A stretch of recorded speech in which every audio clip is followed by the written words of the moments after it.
You have seen the very basic form validation to display the alerts by using the alert box. Now, what if we don't want to do that because alerts are basically annoying? It is annoying for me. So I just want to use a paragraph or a span area in the HTML and just to display my error in red, for example, either with the each of the text boxes or just at the end of the form.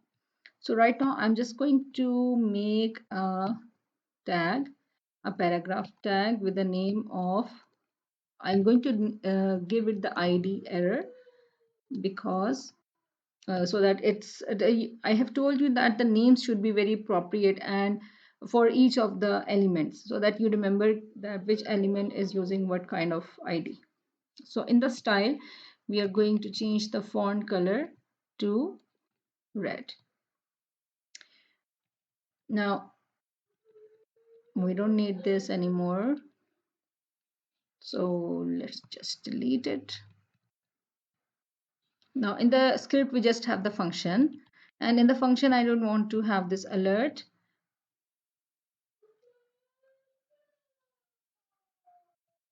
Okay. Now it can you can do this both two ways. Now in the document, we have the get element by ID with the name error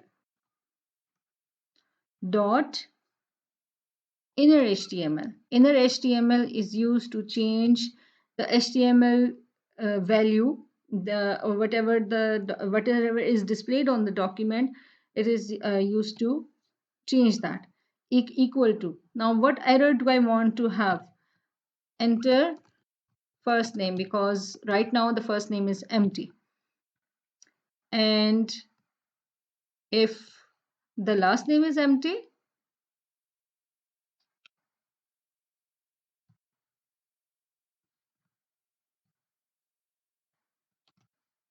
so it should be enter last name.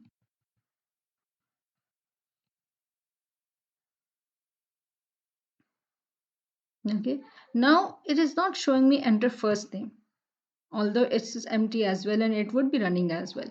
So why is it not showing me? Because what is happening before, and because it is both are if, so both will can be true. Now this if is true, and what has happened over here, it has changed the error message to enter first name, but last name was also empty, so it overrode the enter last name, the error to enter last name. So what I want is I want to display both the errors.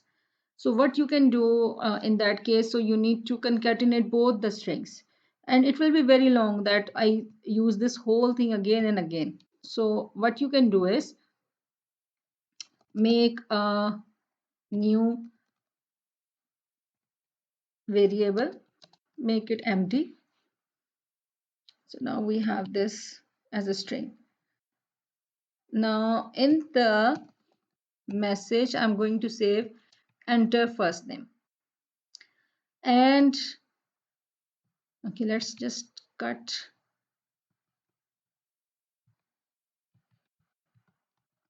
Hmm. And if both are true, that means I want to keep the enter first name message as well as the add to it enter the last name. So how you can do it? It's basically the concatenation. So already whatever is in the message plus enter last name. Okay. But what's going to happen? Enter first name and then without spaces, it's going to write enter last name. Okay, now how to display this message? Now this is a variable inside the function. We need to show it somewhere. How will it come on the HTML? We don't know anything about message. HTML doesn't know what is message. It's not concerned with it. It knows the error. It knows the p tag, the PID error. So what do we need to do? After everything is checked, and this is what you will be doing in all the validation tasks. Whatever the messages are, just place them in one variable And if you have this case, if you have one paragraph tag as a that will display the message error, uh, so put it in one variable, and at the end just put in the error message the full variable. Now whatever is in the message variable, it will be displayed on the paragraph tag. Okay, enter first name. Now without space, it's in a single line. Technically it should be in two separate lines, so we need to add a, break line or a br tag between them.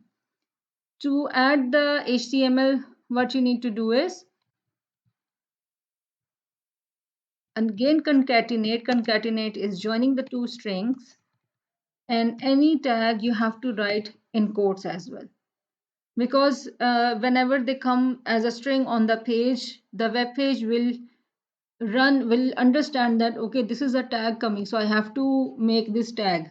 I have to uh, um, I know this tag. I need to add a line. So what will happen over here? The line will be entered. Enter first name, enter last name.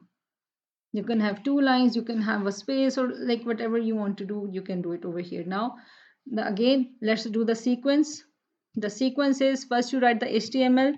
You have to trigger the writing on any kind of event. You have to trigger the function call.